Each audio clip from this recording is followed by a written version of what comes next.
Hi Leo, mid-May, mid-month of May 2026. Ito na po ang inyong reading. Kukuha tayo ng ilang guidance, advice, messages na marahil kailangan yung marinig ngayong mid-month. Kamusta kayo Leo? Leo energy, any guidance po. Mensaheng gabay lamang. Kuha muna po tayo ng panimulang baraha para sa inyo. Okay, any guidance, advice, ano man ang babagsak, ika-clarify natin ha.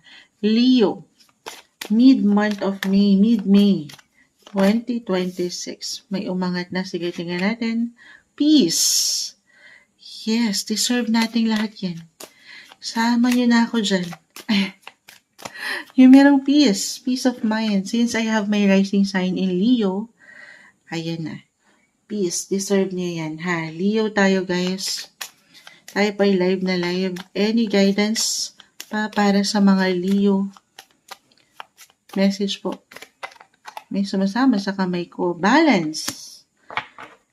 Deserve natin yan.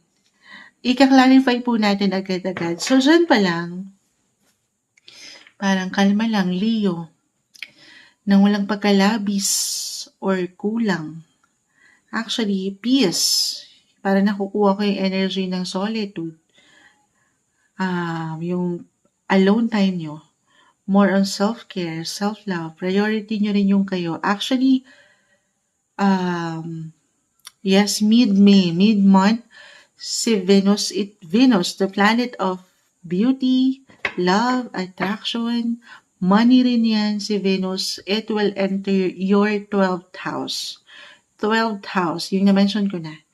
It's all about solitude. Yung pag-iisa nyo, or parang may pagka-low-key yung energy. Kasi marahil ito kusa yung maramdaman na gusto nyo ng peace of mind. May pasok. Peace. Gusto nyo ng, ayaw nyo ng kaguluhan. Siyempre, lalo pa kung nitong mga nakalipas ay, or ngayon pa lang daman nyo na may ilang imbalances, relapses, na hindi naging madali ang buhay. Sa true, hindi madali ang buhay, lalo ngayon. Para gusto nyo lang munang mapagnilay, magiging very reflective yung energy nyo na ang ganda. Okay, lalo kung may struggle talaga na parang hindi kayo makaisip or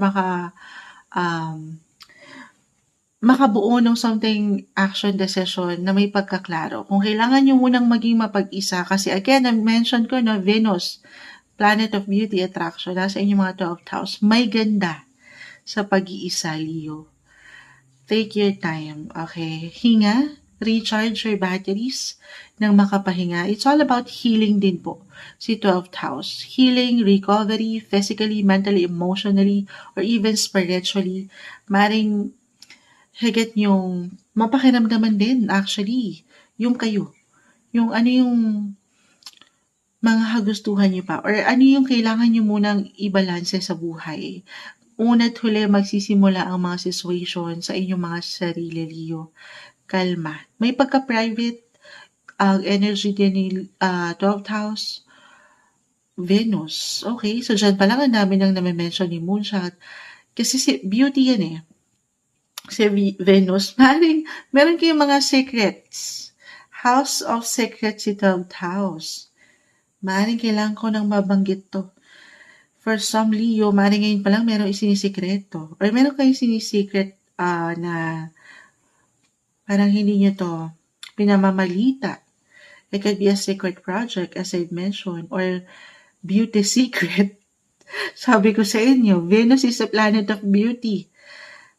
Meron kayong balance, binabalanse, pinapaganda, ini-enhance. Physically, mentally, emotionally, as I've mentioned, priority nyo, more on self-care tayo ha. Lalo pa nga, kung medyo ang daming ganap nitong nakalipas na napapabayaan na yung kayo. Sige, ito na. I-clarify natin, Leo. Anong ganap nyo? Anong kailangan nyo marinig? Guidance? Message po para sa mga taong ito. Leo energy, mid-May, mid-month of May 2026. May sumasama sa kamay ko. Ano nga asahan nila? Ano po ang parating sa mga taong ito? The Tower. Expect the unexpected. Maring may ilang balita, impormasyon na dumating. Alin yan? Ay tayo. Any guidance, Leo? Mid-month of May? The Hierophant. Secrets. Maaaring merong talagang lumitaw. Reversal yung energy natin every time, ha? Leo, pwede po itong higit na kumonekta sa inyo mismo or sa ilang tao sa inyong paligid or merong aangat siya na, sabi ko nga, impormasyon. Kaliwanagan. Merong pwedeng ma-reveal. It could be unexpected. For some of you, opportunity. Okay.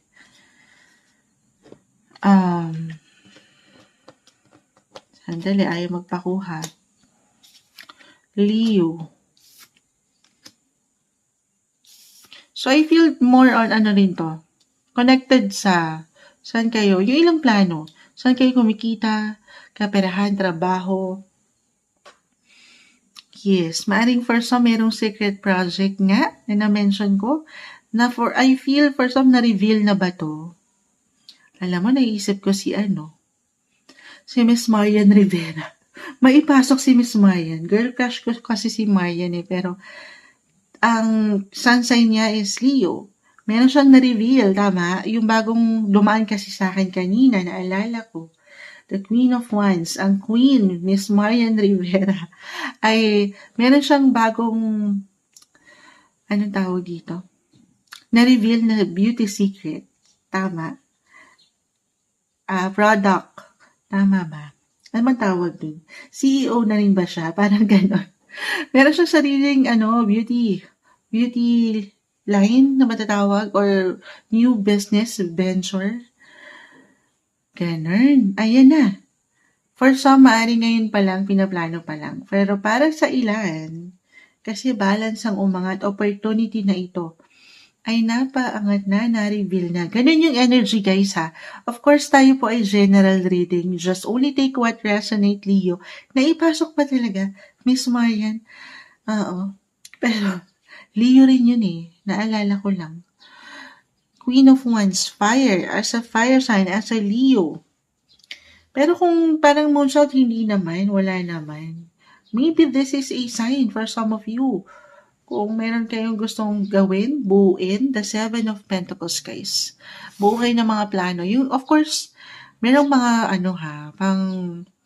kumbaga long-term yung intention, long-term plans, Seven of Pentacles. Seven is about business po kasi, kaya pumapasok sa isip ko rin. Yes, ganun yung energy. Sige, mag-add pa tayo. The Chariot. Nine of Swords. Stay optimistic lang. Okay. Huwag kayong pangibabawan ng kaba or pag-alala na baka hindi na, wala na, wag na lang, moonshot. Tiwala, of course, sabi ko nga masisimula ito mismo sa inyong mga sarili.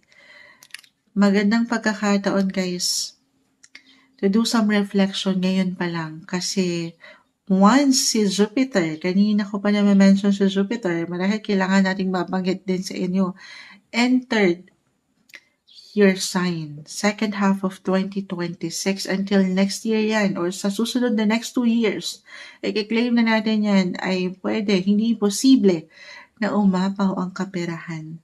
Actually, magandang pagkakataon itong new business na ito ni Miss Marian Rivera. Maganda kasi si Venus ay dito sa kanyang secrets. Venus, beauty secret. Nasa 12th house of secrets. Na-reveal niya na yung kanyang products. Product line ba tawag doon? Ano ba tawag doon, guys? Tulungan niyo ako. Paano kayo makapag-comment? Pero, ayan. Higit na napapaangat yung kagandahan, kalakasan, yung plano. Pero syempre, this is something hindi nyo kailangan madaliin. Okay, ito'y dadaan po sa proseso. 7-7 sa Major Arcana, si The Chariot. Connected din ito sa pamilya, tahanan, business partner na matatawag, maganda.